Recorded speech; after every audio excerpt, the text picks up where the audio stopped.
Olá, eu sou o pastor Silva, pastor da Igreja Betel Filadélfia. E pensando nas circunstâncias que envolvem o mundo inteiro nesse momento, com a crise do coronavírus e também as consequências do isolamento que está envolvendo toda a humanidade, basicamente.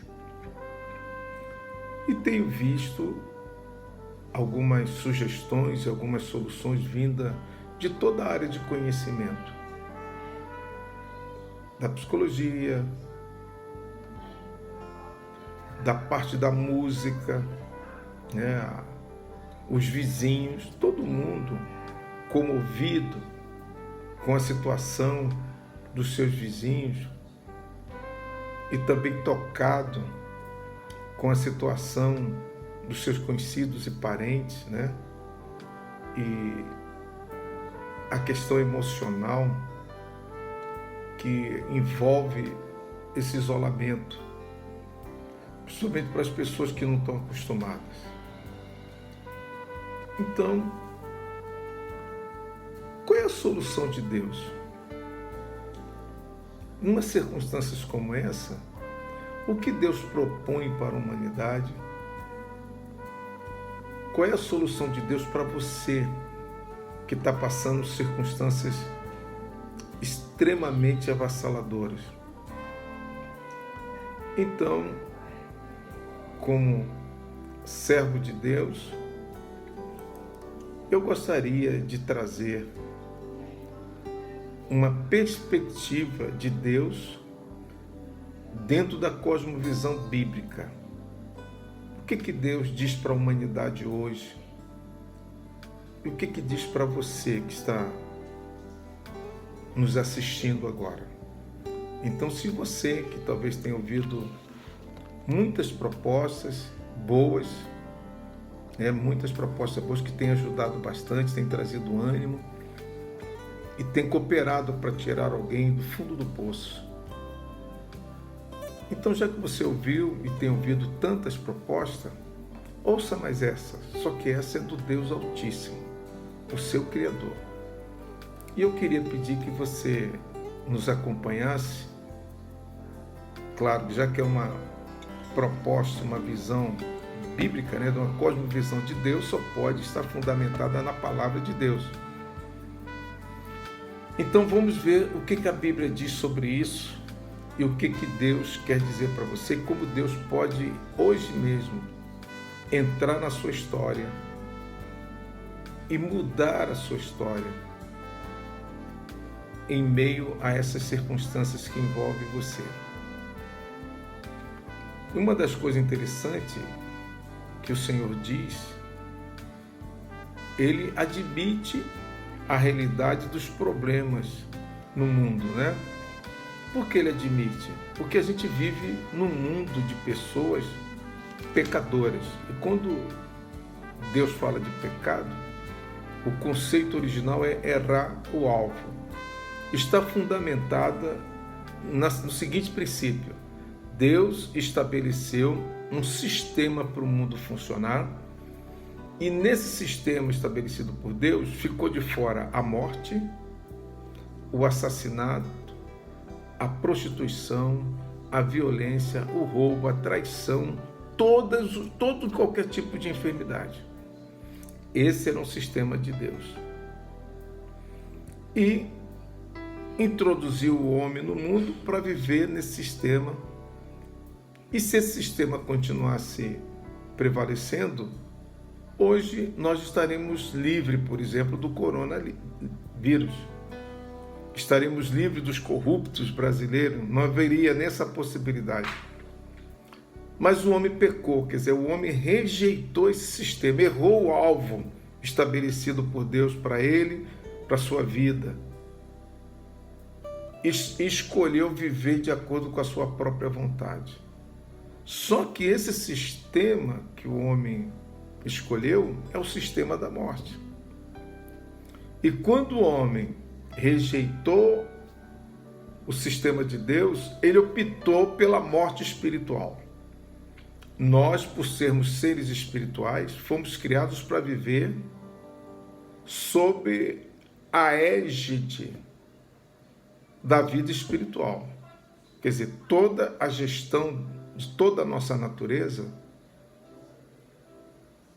era para ser e é para ser direcionada pela natureza espiritual. Por isso que a Bíblia diz: vivei em espírito. Viver em espírito. E quando o homem rejeitou o sistema de Deus, que é para ser vivido só através da natureza espiritual, ele morreu espiritualmente, então escolheu o sistema da morte. O sistema da morte, ele está pautado na vida fisiológica, na genética, na vida biológica, que é uma vida que está fadada à morte. Então, esse sistema de morte coloca o homem sobre esse patamar de sofrimento, de egoísmo. O egoísmo, interferindo no caráter do homem, faz ele ser produtor de morte. Assassinato, estupro, roubo, engano, mentira, prostituição, droga. Ele vive num caminho de morte, mas na cabeça dele isso é caminho de vida. Ele chama isso de, muitos curtem isso como sendo um caminho de adrenalina, emoções, né, de adultério, engano, traição, divórcio, abandono da família, dos filhos, por uma experiência amorosa que não sabe nem se vai dar certo. As pessoas chamam isso de vida. E você vê essas coisas replicadas nas novelas, né? Nos filmes. E são aqueles que têm maior atenção. E você vê isso também na música, não é isso? São as músicas que chamam mais atenção do ser humano. É aquela música que alimenta esse sistema irracional fundamentado nas sensações, fundamentado nas emoções, nas paixões. Mas isso tudo é o fundamento da morte. Não que as emoções em si sejam más, ou a paixão, mas só que são forças irracionais. Sob o efeito dela, todos nós estamos sujeitos a cometer toda sorte de perversidade e iniquidade. Sob o efeito de um desejo sexual, um homem é capaz de estuprar uma criança, estuprar uma mulher, abusar. Sob o efeito de uma paixão chamada amor, ele é capaz de matar, trair, abandonar seus filhos e a sua família. Então, quando o homem pecou, ele escolheu o sistema da morte. Então, considerando esse sistema da morte, Jesus diz que no mundo tereis aflições. Então, já que você vive no mundo onde o sistema da morte impera, onde homens egoístas, homens movidos pelas suas paixões irracionais, você vai ter aflições, você vai ver traições, você vai ver assassinato, engano, corrupção, violência, a predominância do egoísmo, a falta de amor, a falta de misericórdia. Então, quando ele fala no mundo tereis aflições, ele está lidando com essa realidade de um sistema da morte vigente no mundo. Mas ele dá um toque, dizendo, mas tem de bom ânimo. Eu venci o mundo. Jesus viveu nesse mundo de aflição, foi vitimado pelas piores consequências que esse mundo de aflição pode produzir, mas ele venceu. E é por isso que Deus tem, e o próprio Jesus pode fornecer a você uma orientação adequada e vitoriosa para você sair dessa situação. Então vamos lá. Lamentações de Jeremias, capítulo 3. Nós vamos ler alguns versículos, tá bom? Vamos começar então no versículo 1, que aqui o Espírito de Deus, usando a experiência de Jeremias, já dá uma introdução no cenário emocional e psíquico que Jeremias está vivendo. E vai usar a própria experiência de Jeremias para, em cima da experiência dele, nos apontar a solução em Deus, tá? Por meio da palavra de Deus. Então, Lamentações capítulo 3, versículo 1, diz o seguinte: eu sou o homem que viu aflição. A primeira frase, eu sou o homem que viu aflição pela vara do furor de Deus. Talvez você seja esse homem ou essa mulher. Você pode dizer, eu sou a mulher que vi aflição. Eu sou o homem que vi aflição. Eu sou o jovem que vi aflição. Eu sou a criança que vi aflição. Eu, na minha experiência de terapeuta,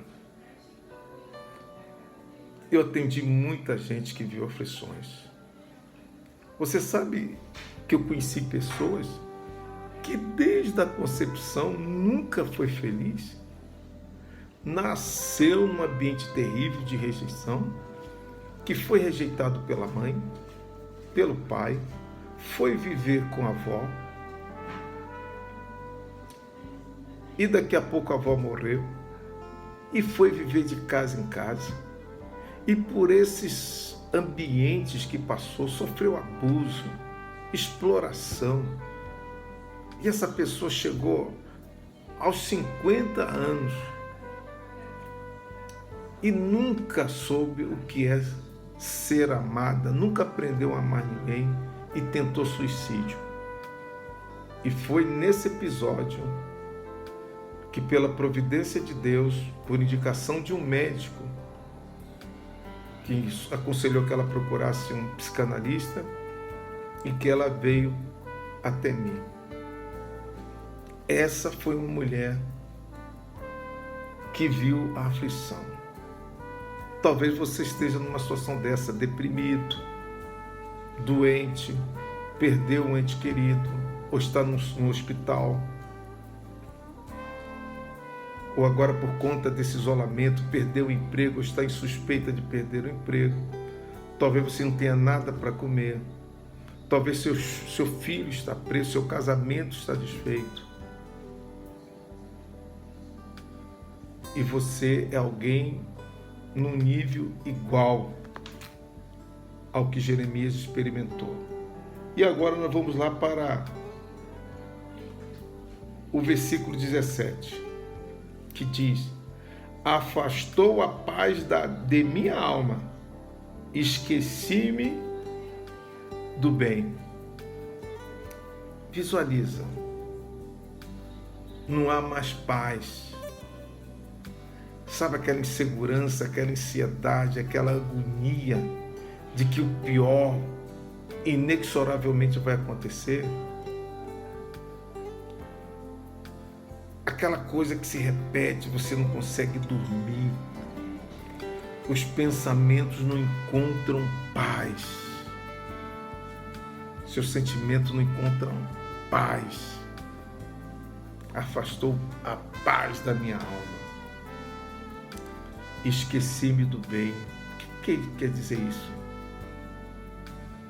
Não há a menor lembrança ou a menor expectativa de que algo de bom poderá acontecer para mudar essa história. E o pior está no versículo seguinte, versículo 18. Então disse eu, já pereceu a minha glória, como também a minha esperança no Senhor. Esse é o fundo do poço. Esse é o fundo do poço. Isso quer dizer que dentro das perspectivas humanas, considerando todos os recursos humanos, o Estado, a ciência, o dinheiro, os amigos, isso aí já está totalmente anulada qualquer expectativa que possa vir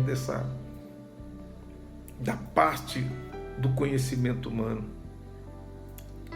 Mas não foi só a esperança no homem, foi a esperança em Deus. Você imagina o que é isso? E quanta gente nesse momento que está me assistindo também não tem esperança nem em Deus. Quantos de vocês estão decepcionados com Deus e já estão num nível de sofrimento que não consegue crer em Deus? Não consegue. E talvez você já seja um crente antigo. Talvez você seja até um pastor,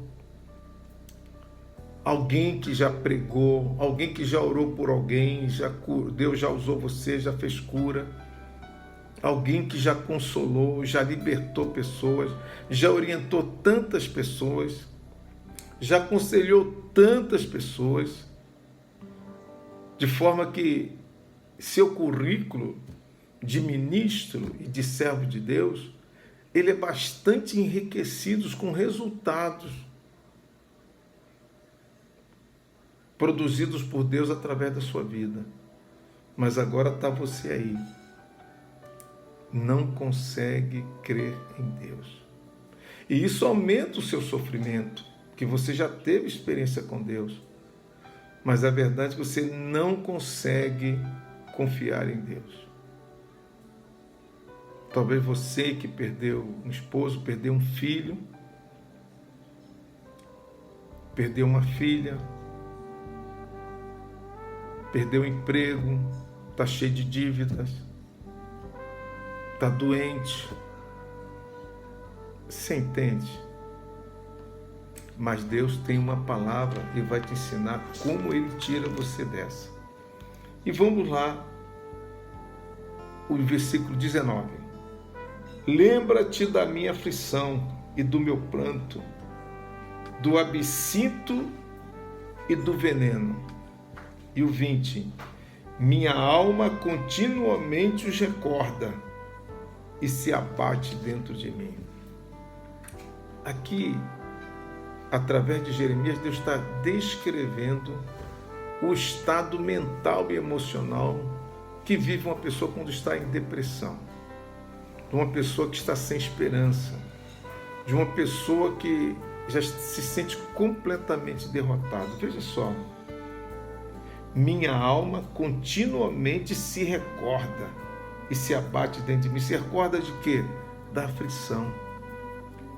São pensamentos recorrentes. Tudo que você pensa só traz o pior na sua mente. Não existe a menor possibilidade de surgir um pensamento que aponte uma luz. Você pensa em Deus, mas o pensamento não produz nenhuma expectativa de que Deus possa te socorrer.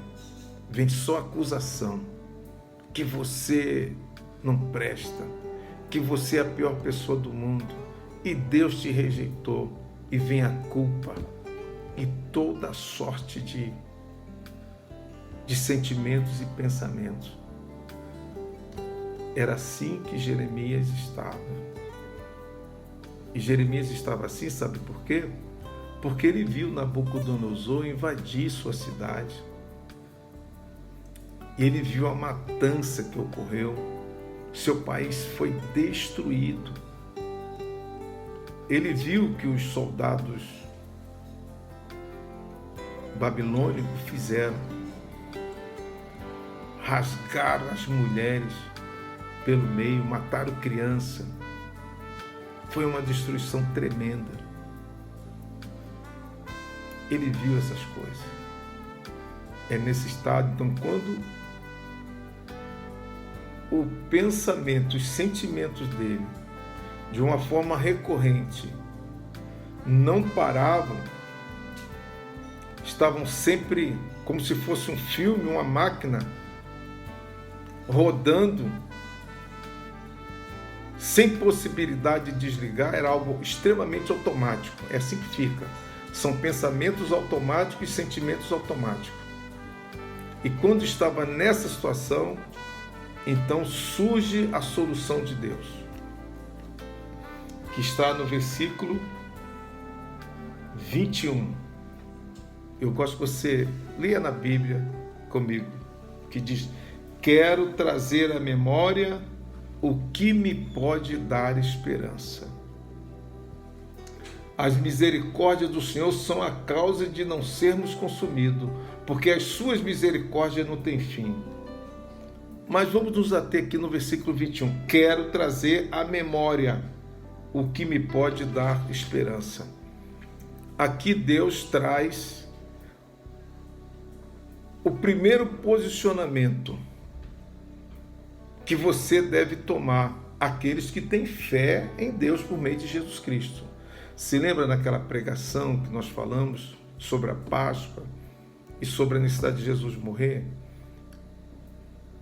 Que Jesus morreu para salvar a humanidade e que as pessoas que entendem isso, elas fazem uma aliança com Deus e Jesus se torna legalmente o seu fiador, de modo que diante da justiça de Deus, como você deve uma vida humana, quando Deus, na pessoa de Jesus Cristo, morre naquela cruz, Ele está pagando a sua vida. E tanto Ele satisfaz a necessidade do amor e a justiça, porque Deus te ama, ama todo e qualquer ser humano. E não há nenhum ser humano que possa impedir de Deus lhe amar, por pior que seja. Mas Deus também é justo. Assim como Ele ama, não pode deixar de amar, Ele é justo, não pode deixar de trazer o juízo que a lei determina sobre o pecador, que o salário do pecado é a morte. Por isso que Ele se coloca como fiador. E aqueles que entendem isso, ao estabelecer essa aliança, Deus não só resolve o problema da lei e satisfaz a exigência da lei, que exige a sua vida, então Ele oferece a vida dele como seu fiador, mas como também, assim quando Adão pecou lá e rejeitou o sistema de Deus, ele morreu espiritualmente, esse ato também gera a vida espiritual. Aí você nasce de novo. Então, para que você possa se beneficiar dessa bênção de Deus, de cura da sua alma, de libertação da sua alma, da depressão e dos males da alma, é necessário nascer de novo. Porque isso aqui vai ser difícil para quem não nasceu de novo. Então, quando ele diz aqui, quero trazer à memória o que me pode dar esperança. Esse ato de trazer à memória é um ato espiritual. Só quem nasceu de novo pode realizar esse ato. E Deus está dizendo o seguinte, está implícito dentro desse contexto, que você não tem condições de parar os pensamentos negativos recorrentes. Você não tem poder para impedir os pensamentos negativos recorrentes, nem os sentimentos, nem os desejos, nem as vontades e nem as reações. Sabe por que você não tem essa capacidade? Porque esses pensamentos recorrentes, eles estão na sua alma na forma de hábitos. Eles estão em você na forma de hábito. E todo hábito, ele atua por meio do inconsciente. E o inconsciente, quando age, ele não quer saber da sua consciência. Ele age independente da sua consciência. Sua consciência diz, não quero fazer. Mas quando as circunstâncias são estabelecidas e formadas, seu inconsciente reage do jeito que ele aprendeu, do jeito que está gravado lá, independente da sua vontade. Eu não quero sentir. Você só não vai sentir enquanto a circunstância não incitar seu inconsciente. Mas assim que for formada a circunstância, você vai sentir. Se lembra de Pedro? Conscientemente, o desejo honesto de Pedro era não trair Jesus, não abandoná-lo. E ele disse, nem que eu morra. Os outros podem fazer, mas eu não vou fazer. Muitos chamam Pedro de hipócrita. Ele não estava sendo hipócrita. Pedro estava sendo honesto. Essa era a verdadeira intenção do coração dele. Porque ele conhecia e amava Jesus. Ele sabia que era Jesus Cristo. E ele deu prova disso em várias oportunidades. É isso? Lá no Monte da Transfiguração, quando Jesus perguntou, no monte não, no monte foi quando ele ouviu o testemunho de Deus. Este é meu filho amado, em quem me compraz. A este ouvi. Ali apareceu Moisés e Elias. Daí os judeus tinham Moisés e Elias como os principais profetas de Deus, que eles ouviam muito. Então, quando aparece Moisés e Elias, Jesus ali, então vem um testemunho de Deus. Este é meu filho amado, a ele ouvi. Então Deus agora, a fase de Moisés e Elias, eles cumpriram o papel dele. Agora, ouça meu filho. Depois, quando Jesus perguntou aos seus discípulos, que dizem os homens ser o Filho do Homem, se referindo a ele, que essa é uma designação profética de Jesus, o Filho do Homem. Aí os discípulos que viviam no meio da comunidade, né? Ele ouvia o que as pessoas falavam acerca de Jesus Cristo. Então, uns dizem que tu és o profeta, outros dizem que tu és Elias, outros dizem que tu és a ressurreição de João Batista, ou qualquer um dos profetas aí. As mesmas opiniões você observa hoje. É corrente no meio da humanidade, em várias correntes, em vários países. Você pergunta quem é Jesus Cristo, você vai ver diversas opiniões.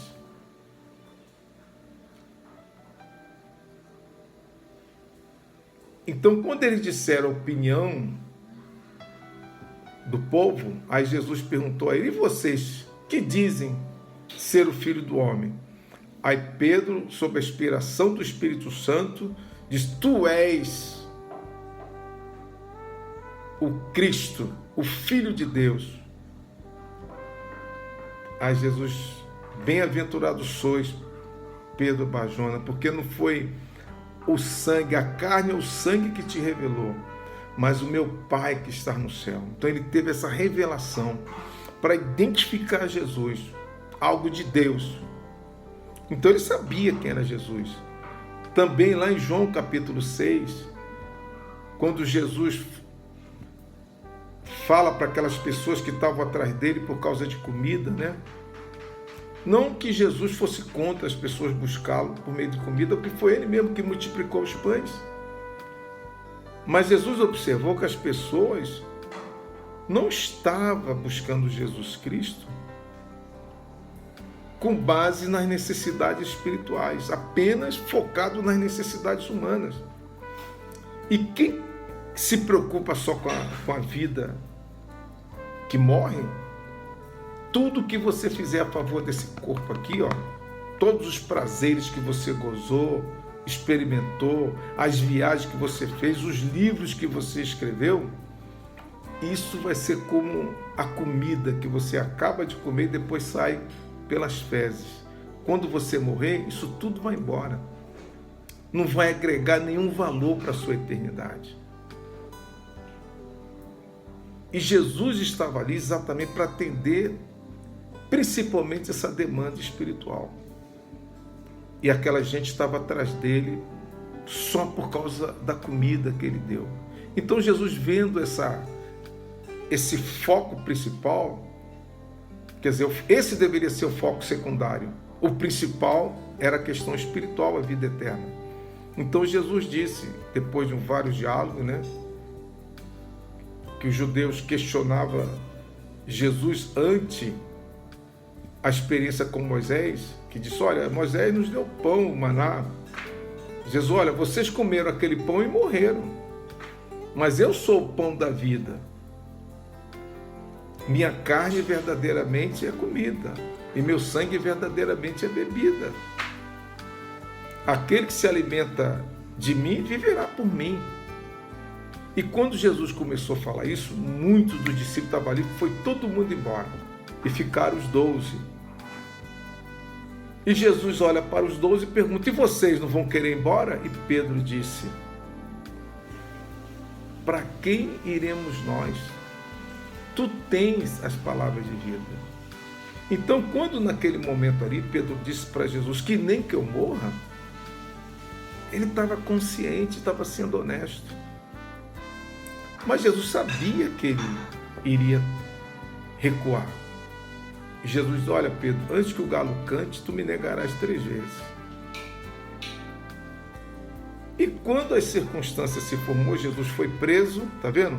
As circunstâncias formou o cenário, seu inconsciente reagiu acovardadamente. E Pedro fugiu. E se manteve com medo durante muito tempo.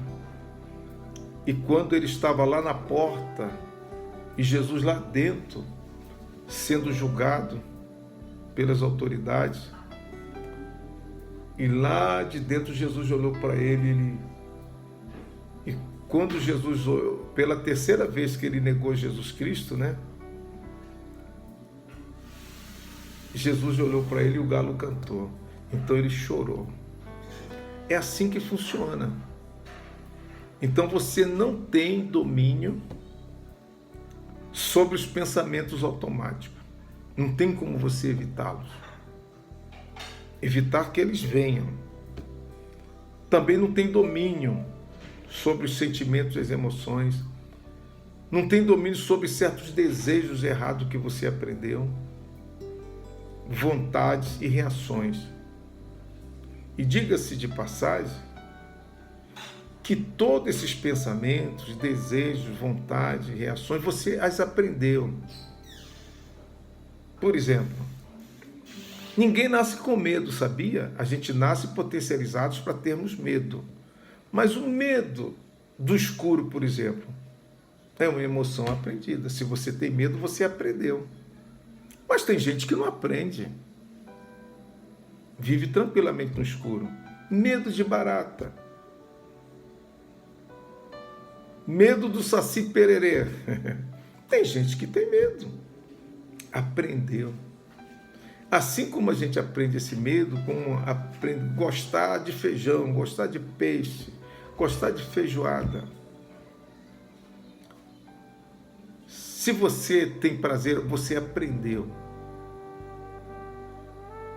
Você aprendeu.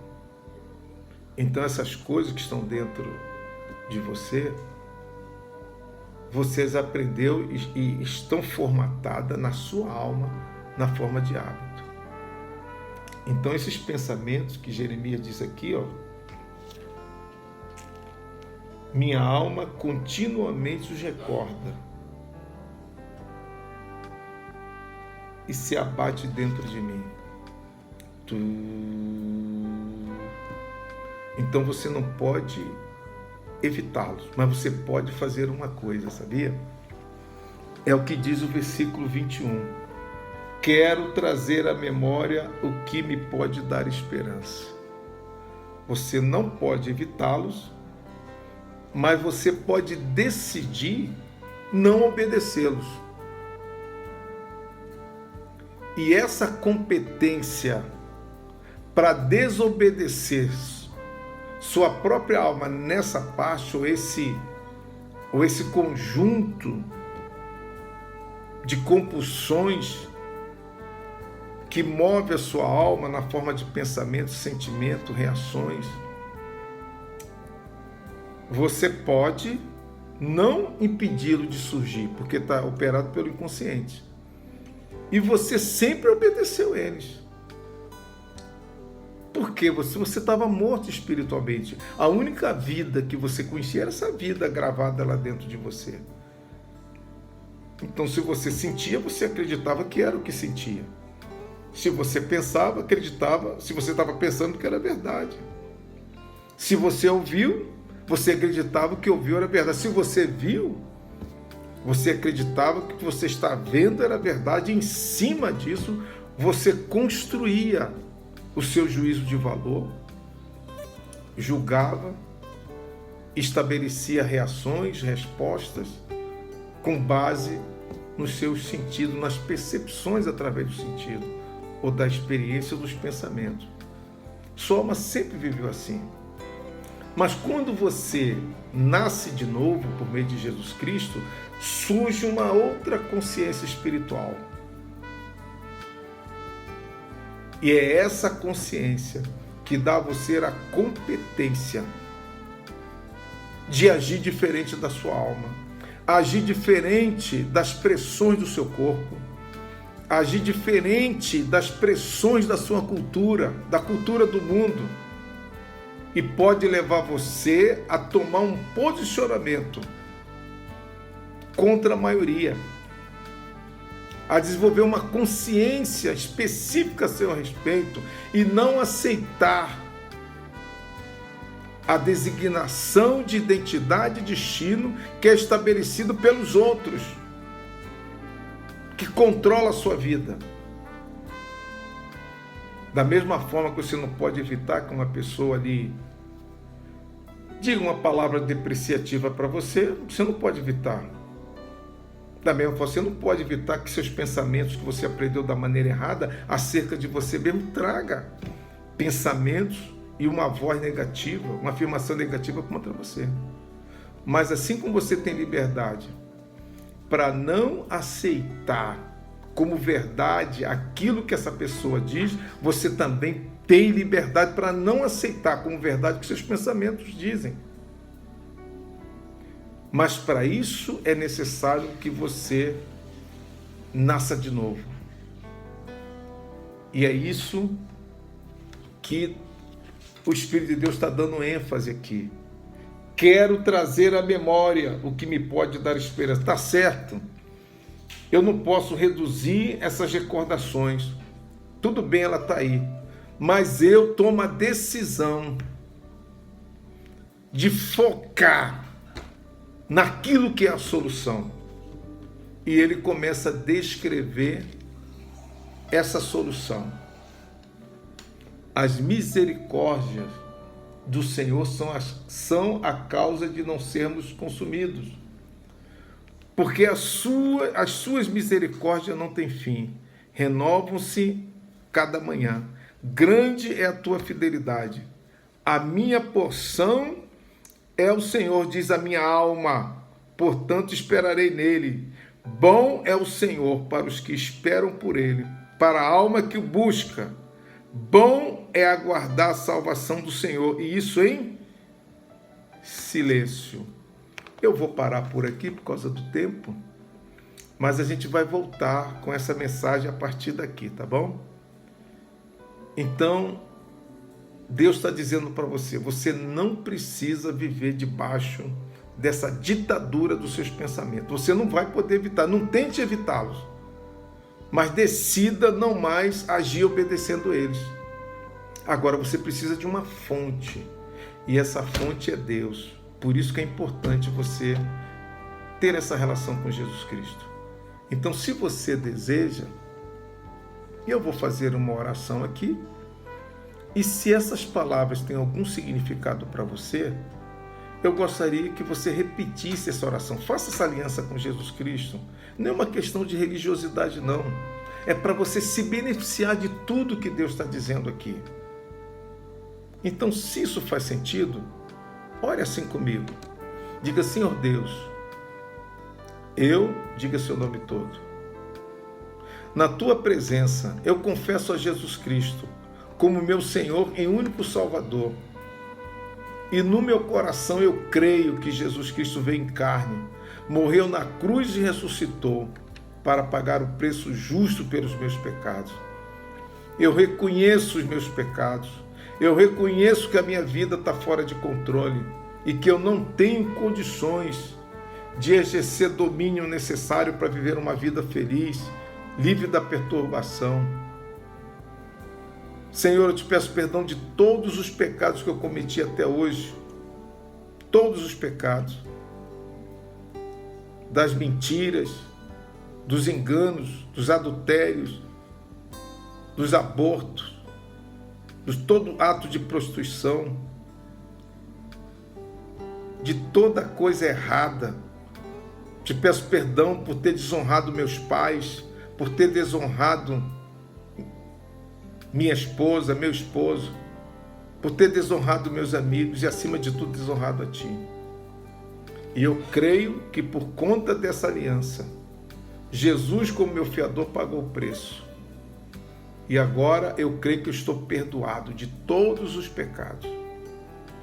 E por isso, Senhor, na Tua presença, eu confesso a Jesus como meu Senhor e único Salvador e declaro anuladas todas as alianças e pactos que já foram feitas com a minha vida, por mim ou por qualquer pessoa que teve domínio e autoridade sobre mim e fez alianças com Satanás, com espírito de mortos, com imagem de esculturas, com os demônios, principado e potestado da parte do diabo e todo e qualquer espírito da iniquidade que habita a região celestial.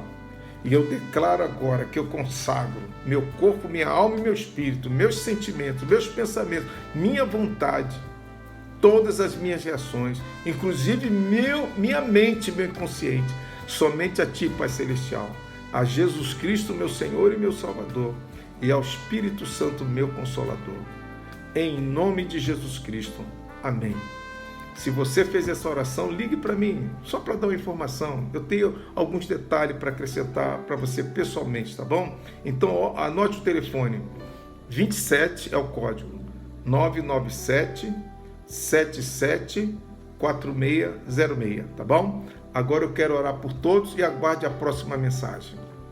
Pai Todo-Poderoso, se essa mensagem é Tua, confirma no coração do Teu povo e todos aqueles que ouviram essa mensagem e que estão crendo agora, nós repreendemos todo espírito de angústia, todo espírito de depressão, de medo, todo espírito, meu Deus, de ansiedade, todo espírito, Deus Todo-Poderoso, de aflição, está repreendido em nome de Jesus Cristo. E essa pessoa já tem uma experiência contigo a partir de hoje, para saber que essa palavra é tua, em nome de Jesus Cristo. Amém. Então até a próxima, Deus os abençoe, tá? Tchau.